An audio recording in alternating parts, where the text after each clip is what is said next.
Hey you guys, welcome back to my channel. I am so excited for this video. You guys have no idea. I have been waiting for this moment for so long, but I finally got my new camera in and I'm going to be unboxing the Sony A6400 and giving you guys my first impressions on it and give you a little background as to why I decided to go with it, why I bought it, and just kind of like my thought process on it. I do want to clarify that this isn't a full-on review video.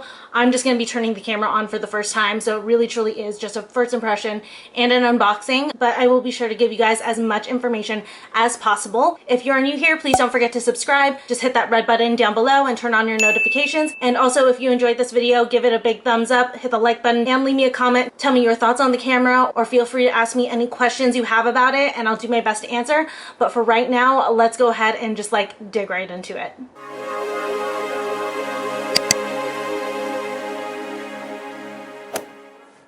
Okay, so I did already pop open the top just to make sure that all of the pieces that I ordered are in here. And also too, really quick side note, sorry about the hat if it's like blocking my face, but my roots are absolutely out of control and I just haven't had the time to blend them. And also I don't want to blend them because I'm actually about to go get them touched up tonight. I'm very excited, and I would have waited till my hair was done to do this video, but like I couldn't wait to open up this camera and film this first impressions and like explore this camera and stuff. So we're going with the hat today. Also too, my nails, yes, I know they're atrocious, I get it, but you know what, like I said in my Amazon video, it's quarantine, there are no rules.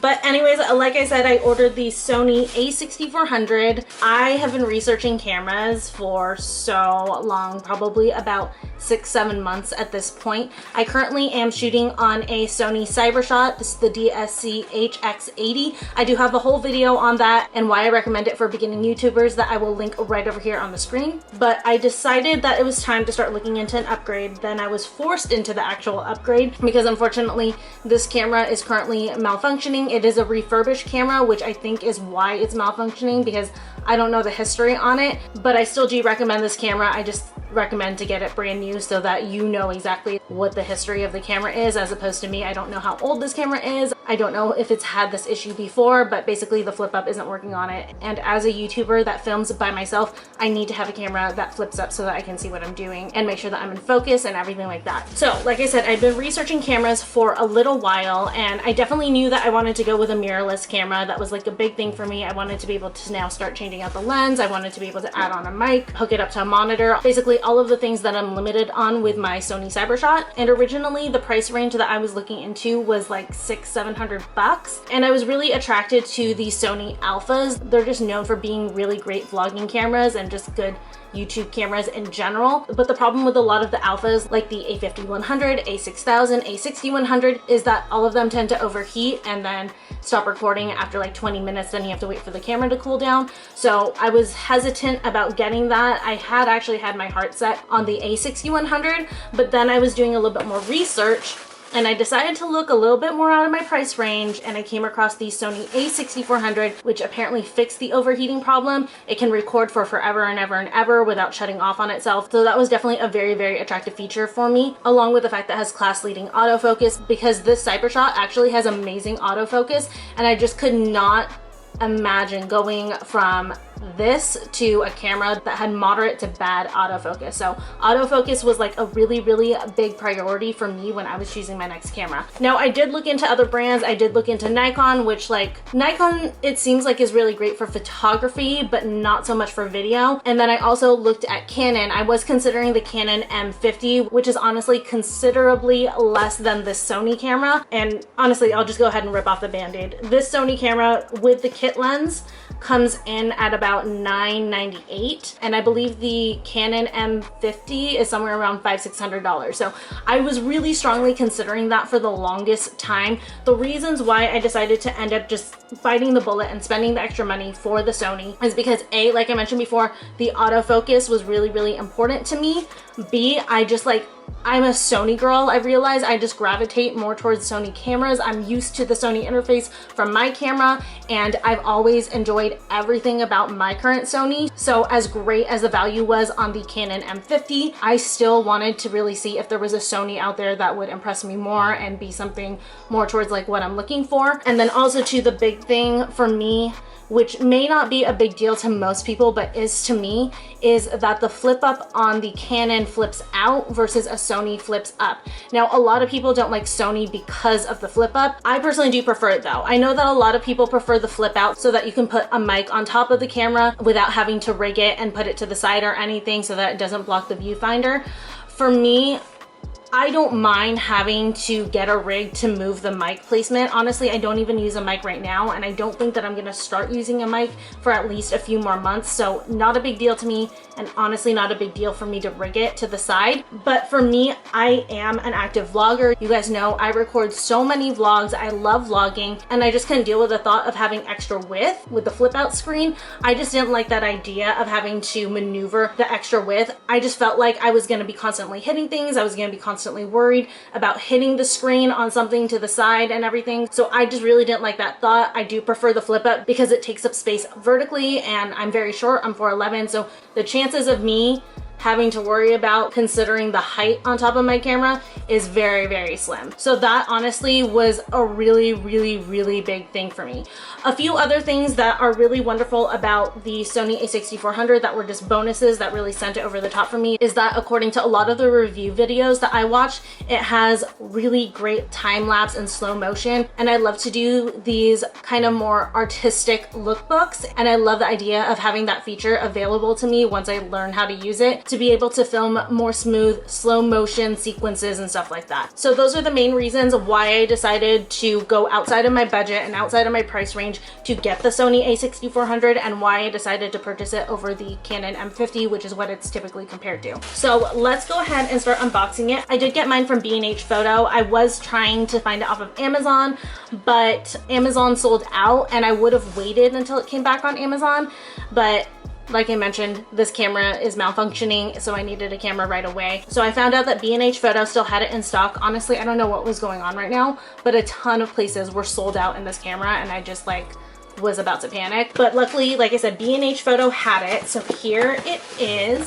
Here's the box. I'm so excited about it. You guys, I can't even tell you. I could not stop looking out the window all day, just like waiting to see if the FedEx truck was coming, because I was so impatient for this. And also I was in the middle of vlogging and I was getting very, very irritated with this camera that I couldn't see anything. So I was like, I'm so ready for my new camera. But here is the box that it comes in. And then in the package that I got, I did get a little bundle. I also got a 64 gig memory card. This is a SanDisk memory card. I use SanDisk memory cards exclusively, so I was really excited that it came with this. And then it also came with a little camera bag, which is great, wonderful for travel. I do have a camera bag for the Cybershot, but this will definitely not fit in that camera bag, so I'm so glad that they sent me a new one that can actually fit this camera. But here it is. It's actually smaller and more compact than I thought it was going to be. I thought it was going to be like this big, but I'm happy that it's more compact because I don't want to carry around a really, really huge camera bag. But it's got a little pouch in the front. You can put like SD cards or cleaning supplies in there. It's got this little side pouch. Ooh, and then inside, look at this. It's got, oh my god, look at how cute that is. Little pouches for SD cards. And then it's got these little anchors to anchor down the camera in the bottom. Then you can put like your lens or any extra equipment you need on top, or vice versa. Put the lens on the bottom and secure it, and put the camera on top. And then it comes with a little strap so that you can like crossbody it. But oh, love this. This is, like I said, going to be perfect for travel whenever I'm able to travel again. I mean, I'm so sad that Europe is now out of the question. Oh my god. And then it also came with a optics care and lens cleaning set, so to be able to clean out your lens properly, which is definitely a big deal. Okay, so it's time to get into the camera here. Comes with some little instruction manuals that I will be sure to go over later. And then, so here's everything inside. So comes with a strap. Perfect. I have dropped and broken a camera before, and nothing shatters your world more than breaking a camera. As a YouTuber, it will literally gut you. So you definitely need a camera strap. It comes with the plug to charge it. Okay, so this is for the viewfinder. And then this is the battery, which I hope is charged because I'd love to do like a first impressions on like what it looks like when you just turn it on just right out of the box. And then a little charging cord. And then, oh, and they already installed the lens on it for me. Perfect. Oh my God. Here she is, you guys. Again, sorry about my nails. Let me just, there you go. Oh my God. I'm so freaking excited. So then here's the back. Just a nice big viewfinder. I'm gonna have to get used to learning the buttons and the dials back here, but I have watched quite a few videos and you can actually customize a lot of these to have them direct to wherever you want it to go. So that's definitely nice, but oh my God. Honestly, this is just like so crazy. And then there we go with the viewfinder flipped up. I love this. You guys, this is gonna be amazing. I will say though, it's not like super heavy, but it's definitely more heavy than this camera, which, you know, of course it's gonna be, but it's not like unbearable, but it's definitely gonna take some getting used to. But oh my God, I'm so excited. Okay, so let me go ahead and put the battery in. Okay. And then let's put the disc in because I want to turn it on and I want to see what it looks like just out of the box. And I'm really glad that this pack sends the 64 gig because I know a lot of them only send like a 32 gig and I'm like, what am I gonna do? Record like 2 clips and call it a day? Okay, here we go. Please be charged. Wait, hold on. Where's on off? Okay.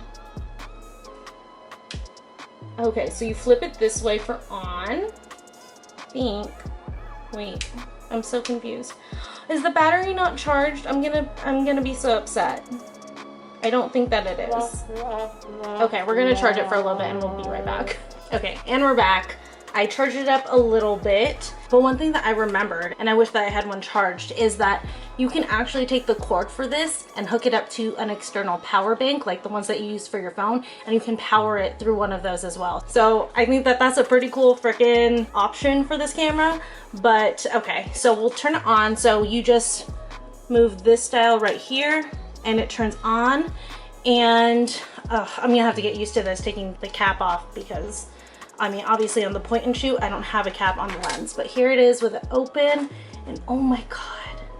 So, I don't know how well you guys can see, but that's just like factory out of the box. Everything just looks like so crisp and so clean. Oh my God. And the colors on this, the white balance on this, just out of the box is such an upgrade from this camera. So I'm gonna go ahead. Oh God, you need to be recording. Huh. So again, this is no settings. Granted, this one is on my memory settings, but this one is just raw, fresh. Haven't touched anything, haven't done anything with any settings. And how do I start? Is it this? Okay, no, not that one. Oh, there's the, I was like, where's the recording button? Okay, so hopefully we can get a good side by side here, but oh my God, even just like in the viewfinder right now, I can tell that that looks so much better than this camera, like so much clearer and crisper. I'm just, oh, I'm so excited, you guys. I can't believe that I finally have this camera. This looks so good. I'm just gonna be able to like level up on content. I cannot wait. Wow. Okay, sorry, this camera died, but I would take off the lens to let you guys know if it's the body or the lens that's heavy. I feel like it's the lens that's the heavier thing because I can just feel the weight distribution, but I think the extra weight is definitely worth it. I'll just get more of a workout. Maybe I'll tone my arms up a little bit, holding this up all the time to vlog. But anyways, yeah, so far I'm super, super happy with my purchase. I can't wait to play with it more and mess with the settings a little bit to get it to like the perfect color for what I'm looking for. I have been researching while I've been waiting for it to ship to me, and I have a few different resources of videos that I plan to follow. I'll link them down below, along with a couple of other review videos on this camera that helped me decide on whether or not I was gonna purchase it. But overall, I'm satisfied, I'm thrilled, and I'm just like, I cannot wait to edit my first video with this camera. It's gonna be so amazing. But for right now, I actually have to go pick up the bleach for my hair. Definitely don't want to miss that. They close in less than an hour, so I have to head over there right now because I gotta fix this hair. But thank you guys so much for watching. Don't forget to subscribe if you're new, like this video, leave a comment, and I will see you guys in my next one. Bye.